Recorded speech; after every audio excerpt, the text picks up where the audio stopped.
O quanto que você acredita na eficácia de debates, em Na geral? eficácia de debate?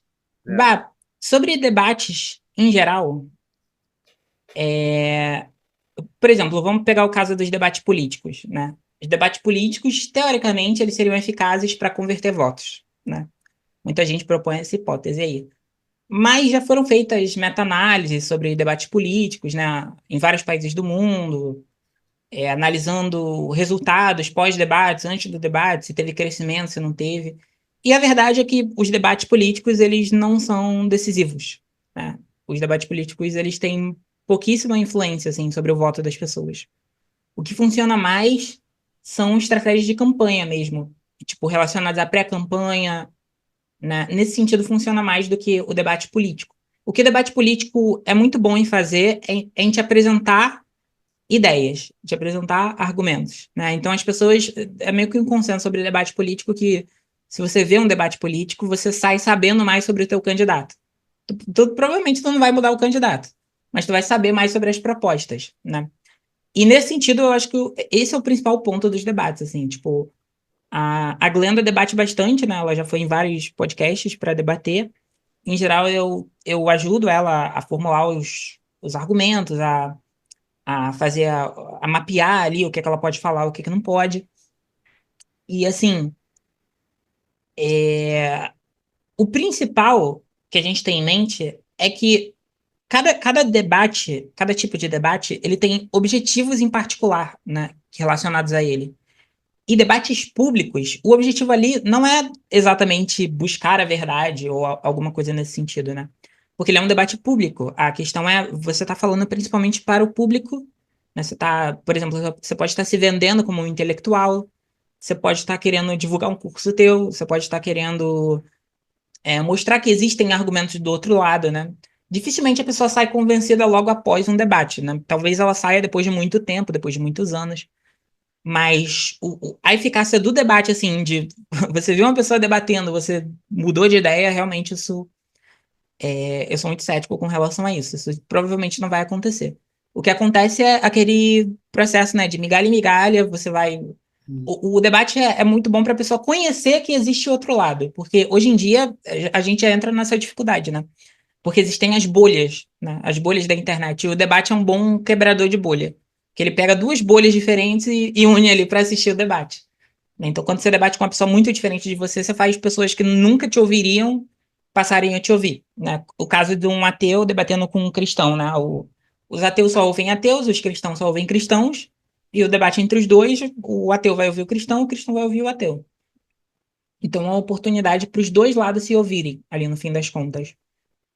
Eu acredito muito mais na função educacional dos debates. Os debates como uma ferramenta educativa, né? Então, o debate, por exemplo, quando a Irlanda vai debater, a gente sempre combina ou tenta encontrar umas formas de dela explicar conceitos para as pessoas que elas não têm acesso, normalmente, né? Então, por exemplo, explicar o que que é uma meta-análise, explicar o que que é um viés de disponibilidade, né? Então, a pessoa comete uma ela fala assim, eu não vejo por aí tal e tal coisa. Ou ela fala, a violência está aumentando, é só você ver a televisão. Usa algum argumento desse tipo.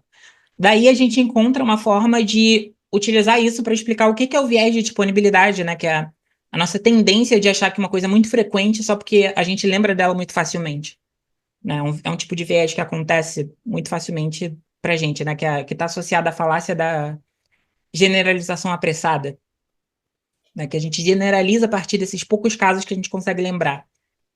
Então, por exemplo, as pessoas pensam que as universidades são tomadas por esquerdistas, né? Mas se você for analisar os dados, você vai perceber que, na verdade, a esquerda não é. Ela é menor do que a direita dentro das universidades. A esquerda é 20%, a direita é 30%. E a maior parte é de indecisos, pessoas que não são nem de direita nem de esquerda. Só que, claro, né, as pessoas veem aquela, já viu a bunda lá na universidade, eu não sei o quê, pensa que a universidade é só aquilo, né? Porque é óbvio, é o que ela vai lembrar, né? A pessoa vai lembrar de uma palestra? Não, ela vai lembrar da bunda voando lá, enfim. E aí a gente utiliza o debate para explicar essas ferramentas de pensamento crítico. Então, o que que faz as pessoas mudarem de ideia?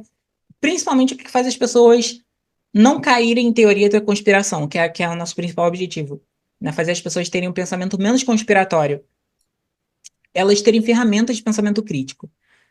Elas saberem o que é uma falácia, o que é um viés, quais são os viéses que existem, quais tipos de argumentos são bons, quais tipos de argumentos são ruins. É você apresentar suas ferramentas para elas, né? Independentemente dela concordar com você ou não, o importante é que ela tenha as ferramentas para chegar às próprias conclusões sozinha, né? Existe muito, assim, talvez você tenha reparado isso no teu canal, existe muita gente que tá do teu lado, mas os argumentos dela são horríveis, né? Ela argumenta pessimamente. E essa pessoa, assim, o ideal seria se ela chegasse no teu lado com as melhores ferramentas, né? Porque essa pessoa realmente, para ela mudar de lado é muito fácil, porque ela realmente ela chegou no teu lado por acaso, né? Não foi pelos melhores argumentos, pelas melhores evidências, pela melhor avaliação dos fatos. Então a gente quer, independentemente da posição que a pessoa chegue no final das contas, que ela tenha as melhores ferramentas para avaliar a realidade. A gente encontra dentro do debate uma maneira de apresentar isso para as pessoas, né? Eu acho que esse é a nosso principal objetivo ali, assim. Agora, o debate que busca a verdade, realmente, esses são os debates acadêmicos, né? Que são os que acontecem entre papers e tal. Eu não acho que seja muito a função de um debate público, né? Até porque o debate é público. E o ego está em jogo, as pessoas estão torcendo, tem a lacrada, ou não sei o quê. Você tem que fazer, às vezes, uma entonação, ou dar um exemplo, ou fazer algum momento engraçado para que aquele debate chegue em mais pessoas, porque se for uma coisa muito morna, ninguém assiste. Então, É, às vezes, esse debate público, realmente, ele não tem os mesmos objetivos de um debate acadêmico. São tipos de debate muito diferentes, assim. sim, você aí entra a questão da persuasão, né, com mais força, a retórica, o quanto que isso se torna indispensável, né, em alguma medida, para você Sim. conseguir manter um debate público, né, Tem, sustentar. por exemplo, às vezes a gente tem um exemplo muito bom, mas a gente sabe que a outra pessoa vai conseguir ridicularizar o som que a palavra faz, né? Tipo, a pessoa vai, sei lá, se tem um exemplo com ornitorrinco. A palavra ornitorrinco, ela passa muita pouca credibilidade. Vamos encontrar outro exemplo com outra palavra que é muito fácil de ridicularizar isso. Então a gente vai encontrando uma maneira de equilibrar, sabe? Você dá bons argumentos, mas ao mesmo tempo não ser facilmente ridicularizável. Porque isso acontece de fato, né? Às vezes a pessoa ridiculariza uma grande verdade só porque tem uma palavra engraçada, um som engraçado. Ou dá para a pessoa distorcer facilmente o teu argumento, isso acontece muitas das vezes, né?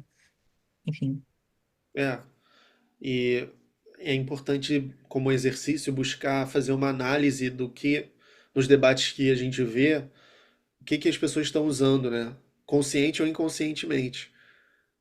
Porque muita gente que vê debate vai com essa atitude de que é uma expressão de sentimentos políticos, né, favoráveis ao determinado clube, né, que faz parte, digamos assim, determinada bolha. E aí quem expressar mais alto, quem parece que ganha, né, quem xingar melhor, enfim, quem ridicularizar melhor, mas Quem lacrar mais, né?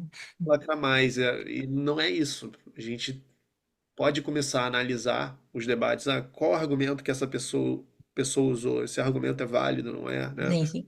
Mas pensa, até os debates, eu acho que esses debates sensacionalistas, tipo o do Super Pop, por exemplo, às vezes ele é o início para a pessoa começar a se interessar por um debate mais aprofundado, né?